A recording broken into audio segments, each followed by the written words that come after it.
আজ বিশেষ কারণে প্রেস বাইট দিচ্ছি। আগামীকাল থেকে যে গতকালে যে সোশ্যাল মিডিয়ায় একটা পোস্ট ভাইরাল হয়েছে, এই ছবিতে আমাদের বাঁকুড়ার প্রার্থীকে যে আছে তার পাশে যে দাঁড়িয়ে আছে লাল পাঞ্জাবি পরে, নাম হচ্ছে বিদ্যুৎ দাস। তিনি রানীগঞ্জ বিধানসভার মানুষ। তো ইনাকে নিয়ে অনেক বিতর্ক আছে। তো ইনি সোশ্যাল মিডিয়াতে যে ঝড়টা উঠছে সেটাই আমরা বলতে চাই যে বিদ্যুৎ দাসের সঙ্গে ভারতীয় জনতা পার্টির কোনো সম্পর্ক নেই। ভারতীয় জনতা পার্টি একটা সর্ববৃহৎ দল। কে কখন কোথায় যাচ্ছে, কেউ মালা পরাচ্ছে, কেউ ছবি তুলছে, এখন ইলেকশন ডিক্লেয়ার হয়ে গেছে, সেটা নিয়ে বিভিন্ন রকম জল্পনা চলছে। তো আজকে কষ্ট করে জানিয়ে দিতে চাইছি প্রেসের মাধ্যমে যে বিদ্যুৎ দাসের সঙ্গে, রানীগঞ্জের বিদ্যুৎ দাস, এর সঙ্গে ভারতীয় জনতা পার্টির কোনো সম্পর্ক নেই।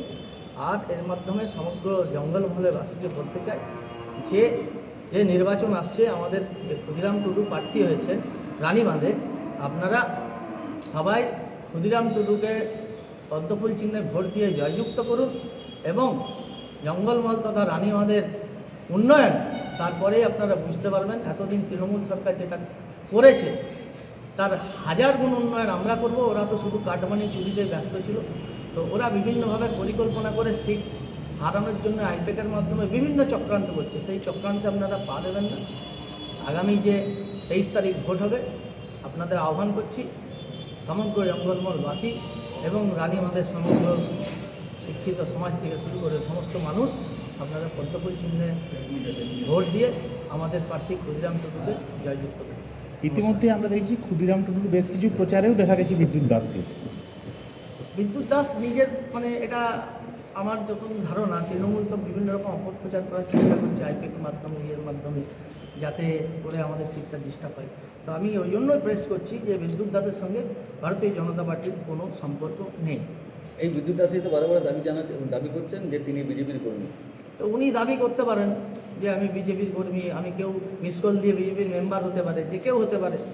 অনেক তৃণমূল নেতারা মিস কল দিয়ে বিজেপির মেম্বার হয়ে বসে আছে, কিন্তু বিজেপির কোনো দায়িত্ব নেই, বিজেপির কোনো কর্মসূচি নেই, আগেও ছিল না, এখনও নেই, আগামী দিনেও থাকবে না। সে তো বিজেপিতে যোগদান করেছিল একটা সময়। যোগদান কখন করেছিল, কিভাবে করেছিল তার কোনো ভিত্তি নেই এবং ওইরকম অনেকেই যোগদান করছে, তার কোনো সারবত্তা পাওয়া যাচ্ছে না। এখনও পর্যন্ত কোনো কার্যকলাপেও দেখা যায়নি, আর থাকবেও না। আর ওনার যে সমাজের প্রতিচ্ছবি হয়ে যাচ্ছে, ভালো নয়। আর ভারতীয় জনতা পার্টি এসব মানুষদের পছন্দও করে না, আর এদের নিয়ে কাজও করতে চায় না। 2018-তে অজিত মুর্মু খুনের সঙ্গে এই বিদ্যুৎ দাসের নাম জড়িয়েছিল, সেখানে কি কোথাও ভয় পাচ্ছেন আপনারা? ভয় পান নেই, এরকম নাম জড়িয়েছিল। ওখানে জঙ্গলমহলবাসীরা এনাকে যেভাবে ওনার যে প্রতিচ্ছবি আছে, ওখানে জঙ্গলমহল আদিবাসী সমাজের প্রতিচ্ছবি খারাপ আছে। তো আমরা বিদ্যুৎ দাসের সঙ্গে কোনোদিনই কোনো যোগাযোগ করি, সম্পর্কও রাখিনি।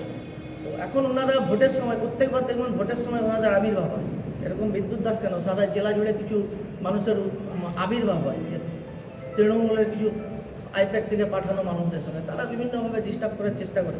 এটাও একটা তাদের পলিটিক্স। মানুষজন বুঝে গেছে, মানুষজন জানে, সবাই সচেতন। এখন সচেতন নাগরিক বাঁকুড়া তথা পশ্চিমবঙ্গের মানুষ জানে যে পরিবর্তন দরকার আছে, তাই পরিবর্তন করবে। 4 তারিখের রেজাল্টে আপনারা বুঝতে পারবেন। জঙ্গলমহলে আপনাদের দলের যে সমস্ত নেতা নেত্রীরা রয়েছে, তারা যদি বিদ্যুৎ দাসের সাথে যদি সম্পর্ক যদি রাখে, সেক্ষেত্রে আপনাদের কি দলগত ব্যবস্থা নেবে? ব্যক্তিগত স্তরে কী করছে সেরকম আমার জানা নেই, এখনও পর্যন্ত কোনো খবর আসেনি। তবে কেউ যদি সম্পর্ক রাখে ভাবা যাবে, দল সিদ্ধান্ত নেবে, সেরকম কিছু বিষয় হবে।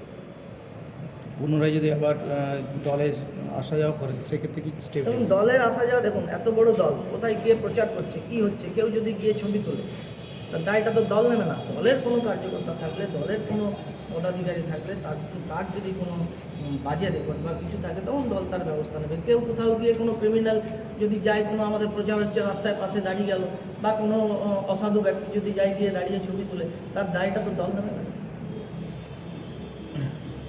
ছবিটা একটু দেখো, একটাই কি আছে প্রিন্ট?